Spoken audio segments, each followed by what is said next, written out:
గడప గడపలో జ్వరం. ఏ ఇంట్లో చూసినా సరే పరిస్థితి అలానే ఉంది. పిల్లల దగ్గర నుంచి పెద్దల వరకు అందరినీ కలవరపెడుతోంది మాయదారి జ్వరం. వాతావరణ మార్పుల కారణంగా కొన్ని రోజులుగా జ్వరాల తీవ్రత పెరిగింది. అయితే సీజనల్ ఫీవర్స్ అని లైట్గా తీసుకుంటే కష్టం. చాలా మందిలో చికెన్ గున్యా, డెంగీ లక్షణాలు కనిపిస్తున్నాయంటున్నారు వైద్యులు. ఇక ఉమ్మడి కరీంనగర్ జిల్లాని ఫియర్ హడలెత్తిస్తోంది. వాతావరణంలో మార్పులు, చలి తీవ్రత వల్ల తెలంగాణలో మళ్లీ జ్వరాల తీవ్రత పెరుగుతోంది. జలుబు, దగ్గు, జ్వరాలు భయపెడుతున్నాయి. ఇంటింటా జ్వరాలతో జనం సతమతమవుతున్నారు. ఇంట్లో ఒకరికి జ్వరం వస్తే చాలు అందరిని చుట్టేస్తోంది.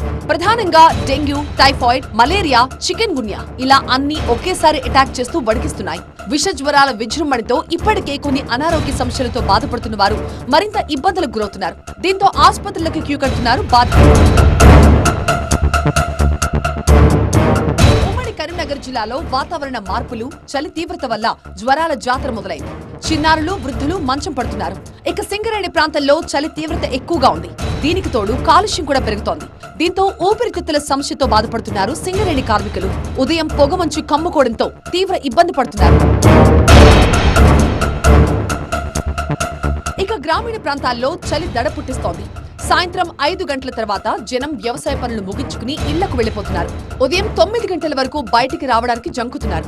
జ్వరం వస్తే కనీసం వారం రోజుల పాటు వదలడం లేదని రోగులు చెప్తున్నారు. జారుడు మళ్ళీ వచ్చుడు పోవుడు నిమిషాల కల్లా వచ్చుడు కార్యక్రమం గుంతానే అనుకుంటే మొత్తం కాలేదు. 15 రోజులు అవుతుంది సార్. ఇక తక్కువ అవుతుందో తక్కువ అవుతుందో ఇక లేదా కలేదు.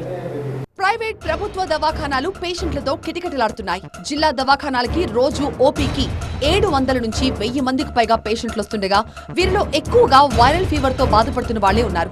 ఆస్తమా పేషెంట్లపై చలి తీవ్ర ప్రభావం చూపిస్తోందని డాక్టర్లు చెబుతున్నారు. జ్వరం తగ్గినా ఒంటి నొప్పులు తగ్గకపోతే చికెన్ గున్యా, ఆయాసం, శ్వాస తీసుకోవడంలో ఇబ్బందులుంటే న్యూమోనియాగా భావించాలి అంటున్నారు. అలాంటి లక్షణాలుంటే ఏమాత్రం అశ్రద్ధ చేయకుండా వెంటనే వైద్యం చేయించుకోవాలని సూచిస్తున్నారు డాక్టర్లు. ఆస్తమా పేషెంట్స్ కానీ, సిఓపిడి పేషెంట్స్ కానీ, స్మోకర్స్ కానీ, డయాబెటిక్స్, తర్వాత 60 ఏళ్ళు పైబడ్డ వాళ్ళు జాగ్రత్తలు తీసుకోవాల్సి వస్తుంది. వీళ్ళు ఒకవేళ తీసుకోకపోతే ఇన్ఫ్లుయెంజా వ్యాక్సిన్ కానీ, న్యూమోకోకల్ వ్యాక్సిన్ తప్పకుండా తీసుకోవాలి. ఇవి తీసుకోవడం వల్ల వాళ్ళల్లో ఈ వ్యాధి తీవ్రత తగ్గే అవకాశం ఉంటుంది. ఆల్రెడీ ఆస్తమా ఉన్న పేషెంట్స్ కానీ, డయాబెటీస్ ఉన్న పేషెంట్స్ కానీ, స్మోకర్స్ కానీ, లేకపోతే వయసు పైబడ్డ వాళ్ళలో వీటి తీవ్రత ఎక్కువగా ఉండే అవకాశం ఉంటుంది. ఇక పిల్లల పట్ల అత్యంత జాగ్రత్తలు తీసుకోవాలని చెప్తున్నారు. ప్రతిరోజు 100 మంది చిన్నారులు ఆసుపత్రికి వస్తున్నట్లుగా వైద్యులు చెప్తున్నారు.